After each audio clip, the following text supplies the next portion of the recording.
Hi, I'm Luke Conical. I'm a senior at Servite and play outfield. We are here at the Servite Baseball Field today to share the news about some exciting changes.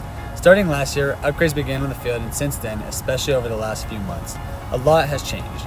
We will be touring you around the field to see what's been done, what's next, and what we hope to accomplish with your support. Hi, I'm Chris Grotus, a left-handed pitcher for Servite. The driving force behind the renovation was really a threefold. First and foremost, safety. One of the most significant upgrades will allow us to play at the same time as other teams utilizing Courage Field. Secondly, field function. The planned changes should allow us to maximize field function. Thirdly, spectator viewing. We will rely heavily on the support from our family and friends. Your experience is important too. Hi, I'm Kyle Buchanan. I'm a sophomore at Servite and I play third base. As you will see, construction is ongoing with plans scheduled to be completed in October. Let's get started in right field to show you what has already been completed and what we are hoping to do over the next couple of months. Pending final city approval, a new pullback netting system will be installed similar to what most major league ballparks have. It will be 50 feet high upon completion, 8-foot fences and 42-foot netting. To give you some perspective, right field fence is approximately 20 feet and the lights on Courage Field are 32 feet. The netting will wrap from the right field pole over both dugouts, around home plate, and to the end of the home batting cages. After the netting is installed, the fencing will be completed and a gate added for access in right field. The concrete slab will also be finished and electrical upgrades will be made. The tower for Courage Field has been moved to the 50-yard line to allow better function. A well has been added for storage of the tarp that is now outside field of play. Major changes have been made to both the visitors' bullpen and dugout, with both being moved and completely rebuilt. There is now an access gate with direct entry to both the bullpen and dugout for easy access for visiting teams. For better safety, higher fences have been added around the bullpen.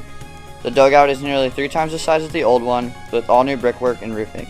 New padding will be added to the fences and poles for player safety. For those of you familiar with the field, visually this area might look the most different. All the existing poles and fencing were removed, as well as the old announcing booth.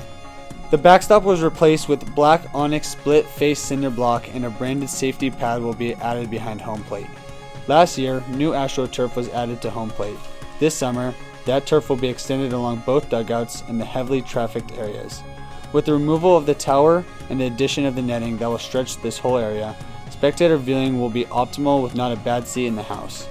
We are hoping to add new grandstands behind home plate as well to allow seating options for more fans. A new fence has been added for team access to the clubhouse and dugout. Like in the visiting dugout, a new roof has been added and safety padding will be added to the dugout fences. The home dugout will also get a facelift with new paint, signage, and hopefully a new rubber floor. New fencing has been added to left field with a rolling gate, allowing easy access to the rolling cage and new hitting area. Safety padding will also be added to this area and the fence in center field.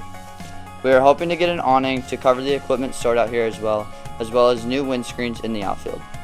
The infield was recently resodded with Bermuda grass, while the outfield will be verticut and reseeded. The sprinkler and irrigation systems throughout the field have also been upgraded. As you can see, a lot of improvements already been made, but there is still a lot of work left to do. We can't wait to get back on the field with our teammates playing the game we love, and are excited to see the finished product. We hope you will come see a game and see it for yourself this spring. Thank you for everyone who is helping make this possible.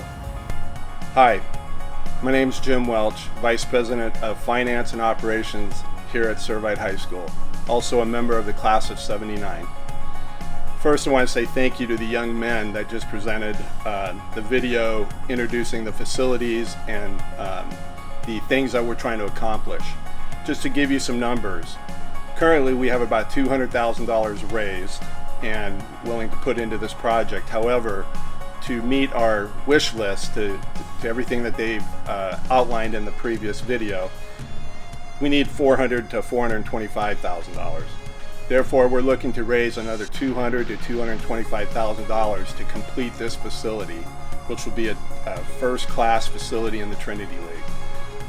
We're looking forward to your support, and please be as generous as you possibly can. Thank you. Hello, this is Randy Adams, President of Servite High School. Very excited to talk to you today about our new project on our baseball field. We've had a lot of support for this project from the board of directors, donors, faculty, staff, athletes, and parents. What we really need is your assistance to help take us over the top. Only a few more steps to go and we will have a state-of-the-art baseball facility here. So we thank you for your consideration and hope you can help. Thank you.